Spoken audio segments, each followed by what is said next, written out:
আজ 25শে ফেব্রুয়ারি জাতীয় শহীদ সেনা দিবস। 2009 সালের 25শে ফেব্রুয়ারি পিলখানায় তৎকালীন বাংলাদেশ রাইফেলসের কিছু বিপদগামী বিদ্রোহী সদস্যের নির্মম হত্যাযজ্ঞে 57 জন বীর সেনা কর্মকর্তা সহ মোট 74 জন শাহাদাত বরণ করেন। প্রথমে আমি মহান রব্বুল আলামিনের নিকট সকল শহীদদের আত্মার মাগফিরাত কামনা করছি এবং তাদের পরিবারের প্রতি সমবেদনা জানাচ্ছি।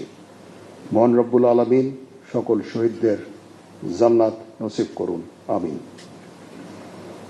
আপনারা জানেন, মাননীয় প্রধানমন্ত্রীর বিশেষ নির্দেশনায় এবং উপস্থিতিতে প্রথমবারের মতো এই কলেবরে জাতীয় শহীদ সেনা দিবস পালন করা হচ্ছে এবং শহীদ সেনা পরিবারের সদস্যদের জন্য ইফতার অনুষ্ঠানের আয়োজন করা হয়েছে। এজন্য আমি উপস্থিত সকলের পক্ষ থেকে মাননীয় প্রধানমন্ত্রীকে আন্তরিক ধন্যবাদ জানাচ্ছি।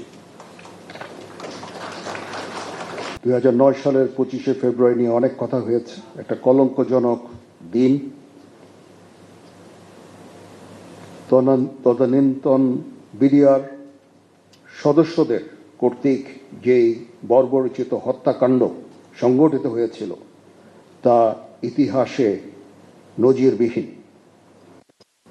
পিলখানা ঘটনার পর শহীদ পরিবারের যে সংগ্রামী জীবন শুরু হয়েছিল তা মসৃণ ছিল না।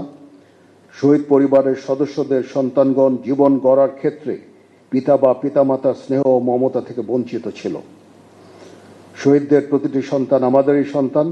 বাংলাদেশ সেনাবাহিনী সর্বদা আপনাদের সর্বাত্মক সহযোগিতা নিশ্চিত করে যাচ্ছে এবং ভবিষ্যতেও তা অব্যাহত থাকবে ইনশাআল্লাহ। বাংলাদেশ সেনাবাহিনী এবং বর্ডার গার্ড বাংলাদেশের সম্পর্ক মহান মুক্তিযুদ্ধে আত্মত্যাগের মাধ্যমে রচিত হয়েছে।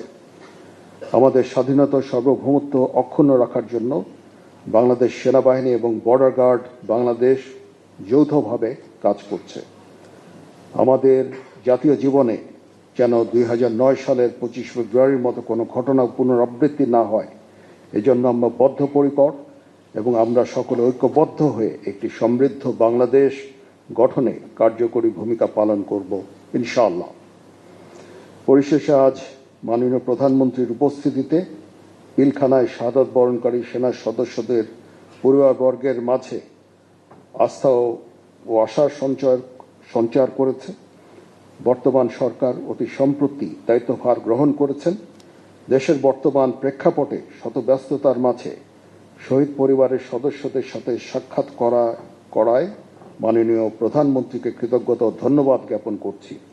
এছাড়াও এই অনুষ্ঠান সুন্দরভাবে আয়োজন করার জন্য সেনা সদরের এজি শাখা সহ সংশ্লিষ্ট সকলকে আন্তরিক ধন্যবাদ জানাচ্ছি।